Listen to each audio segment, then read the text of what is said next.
So everyone, today I'm really excited. I am joined with Karen Gillen. Karen, like myself, believe it or not, which you will discover shortly, is also based in New Zealand. She's a wife, she's a mum of some gorgeous kids, and I believe an obsessed hooker, and founder at Needle and Hook by Crochet Birdie. So my understanding is, which we're going to hear more about shortly, but Crochet Birdie is a boutique yarn store. It's based in Gore, which if you don't know where that is, it's in the lower part of the South Island of New Zealand. And it's here that Karen and her team source the finest yarns from New Zealand and around the world for fellow arts and crafters, as well as offering both in-store and I believe online workshops for all range of crafting expertise. So before we get started, I really wanted to say a great big thank you so much for being here and dedicating your time and energy to our homegrown series.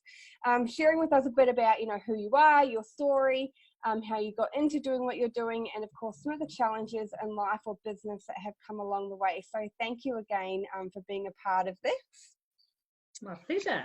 So without further ado, I would love it if you would be able to go ahead and share a little bit about yourself, not necessarily just the business side of you, but also who Karen is on day-to-day life. So I'm just a bog standard, normal mum, normal 30 shivers. What am I, 34, I think? You kind of, once you hit 28, you start forgetting what numbers are rolling around. It all seems the same. But yeah, I'm just living a normal life. I'm lucky enough to be self-employed, which is awesome. So I just get up with my kids. I really enjoy being a mum, like right from the start. I didn't overly love newborns. They're a wee bit hard work, but I really enjoyed it. I've got cool kids. We get on really well. My husband and I are on the same page with what sort of, roles we have, what we see our kids doing, behavior wise and stuff. So it's fun. We have a cool life. We're pretty lucky to live where we live, in Gore. So I'm 5 minutes from my shop, get up, have breakfast with the kids, drop them to school, and then I'm like a block away from my shop. And yeah, I get to spend my days not really at work, which is like the dream, I think. It doesn't really matter what you get paid in the end. If you're doing what you love, it just doesn't really matter. Yep, absolutely. Yeah, and so I get to support my husband. He also owns his own business, so I can support him from my shop, and yeah, it works really well. And I love it. There's so many cool people that come through my door every day, even if they're not through the doors of the shop. Just interacting online, it is so cool.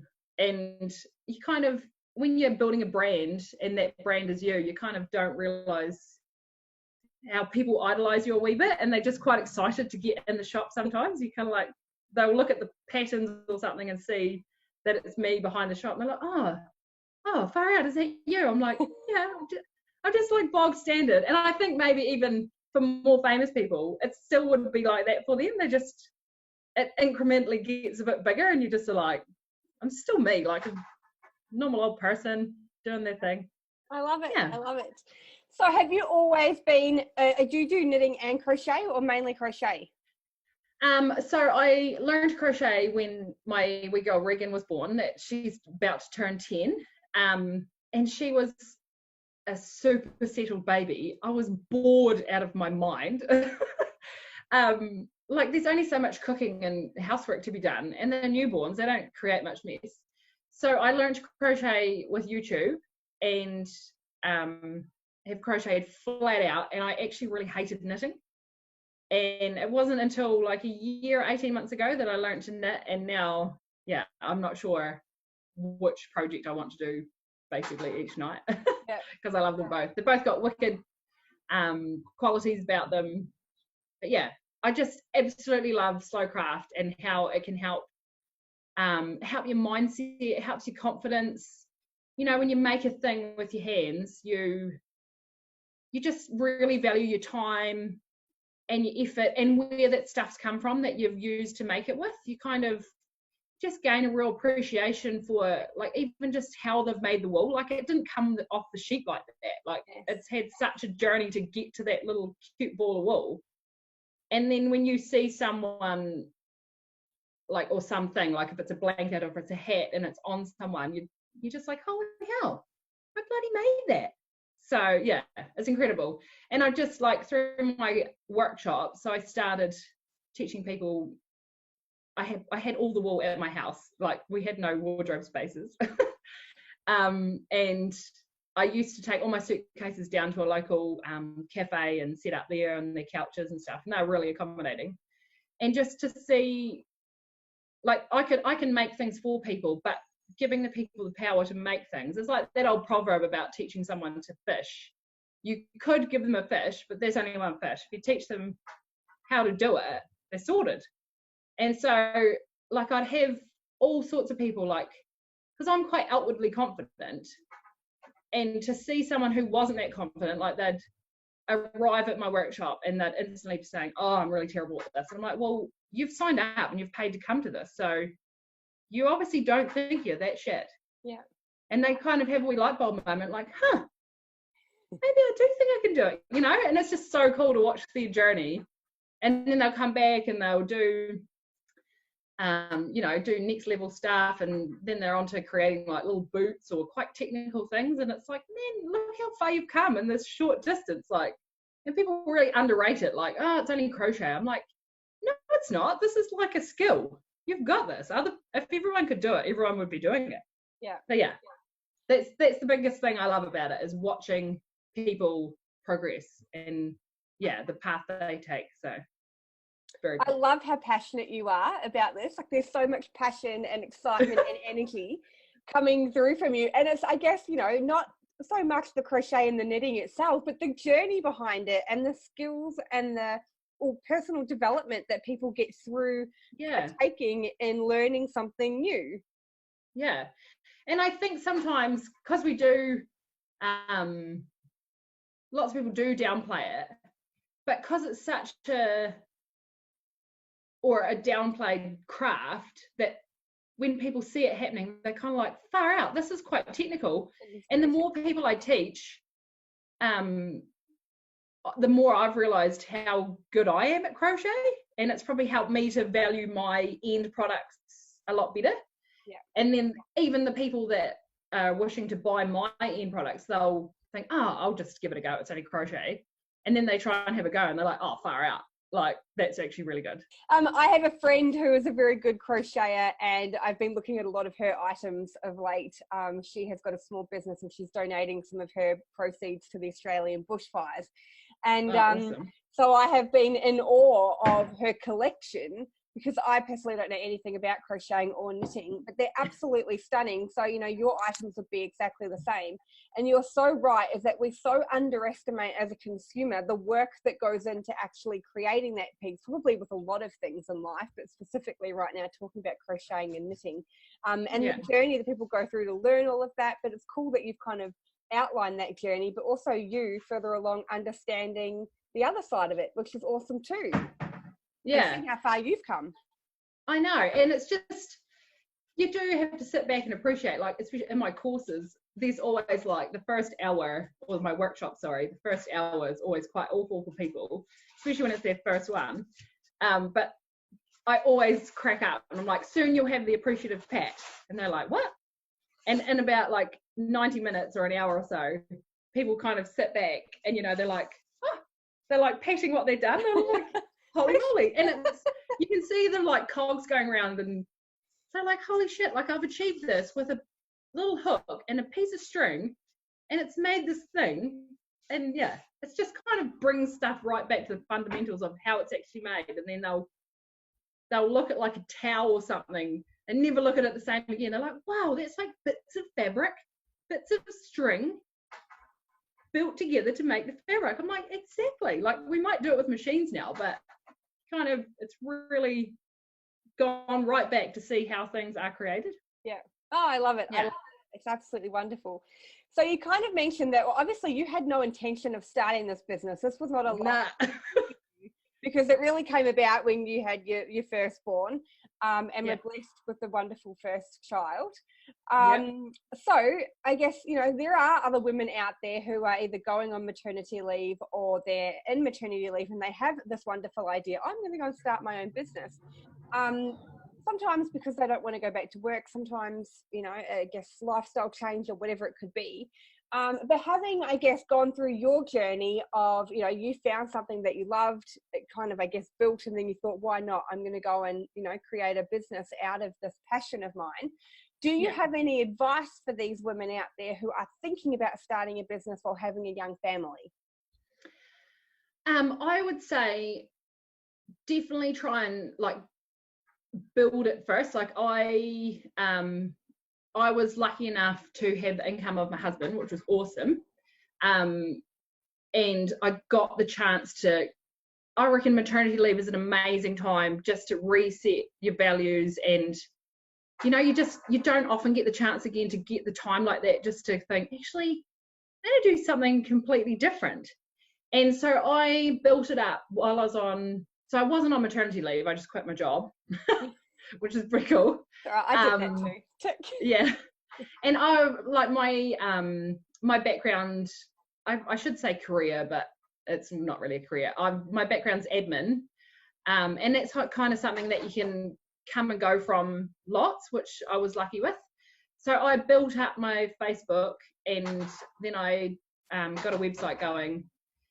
And then I did go back to work for a bit, and I thought to myself, like, right, I'm going to build this little sucker up.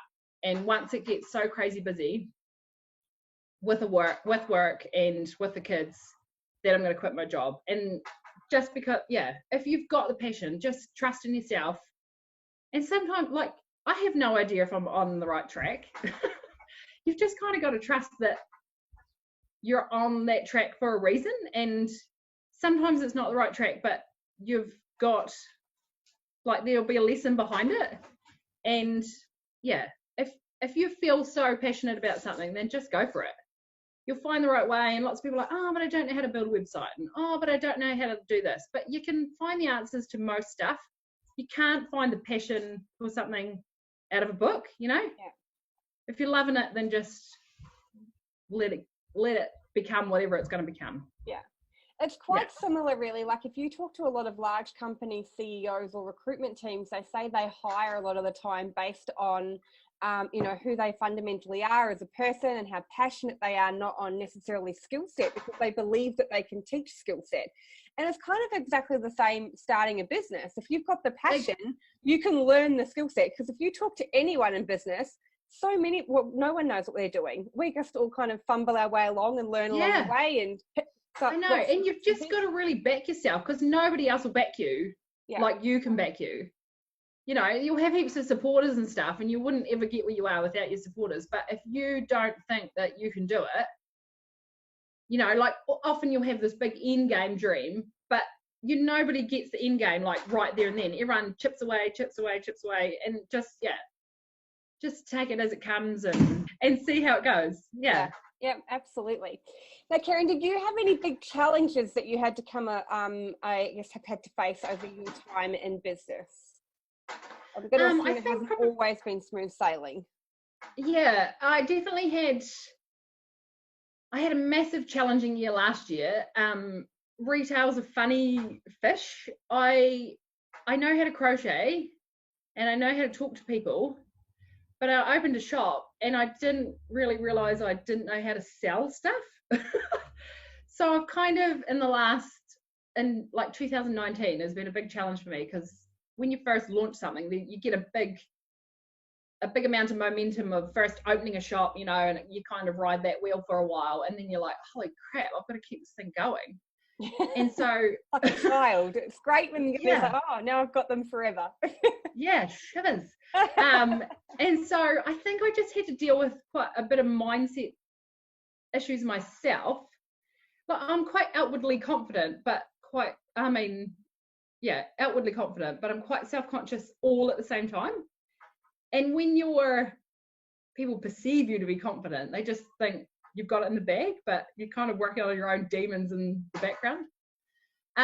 So my challenge this past year, 2019, has been just around, I was kind of looking for a magic wand, like where is this magic wand? Like, reading all the books and listening to all the podcasts, and like, how can I make my sales were good enough, but I needed them to be better. But like, I am the magic wand. And just back yourself, really. And so yeah, now I'm just doing the work, getting it done, like showing up. Like, people just want to see me, basically. And it's kind of a weird thing to overcome, that you are the thing that people want to see. And so just get out there. And yeah, like, I do my live Facebooks and just talk about boring stuff, like that I was at the beach yesterday with the kids, and people love it. Like, people come up to me in the grocery shop and they're like, oh, really love your live Facebooks. And I'm like, really? Like, do you? Yeah. And so I'm sitting there having a coffee, and yeah, so my biggest challenge has been kind of getting over myself and getting out of my own way, which I think I had to get out of my own way in the beginning, but it's kind of in waves, you know.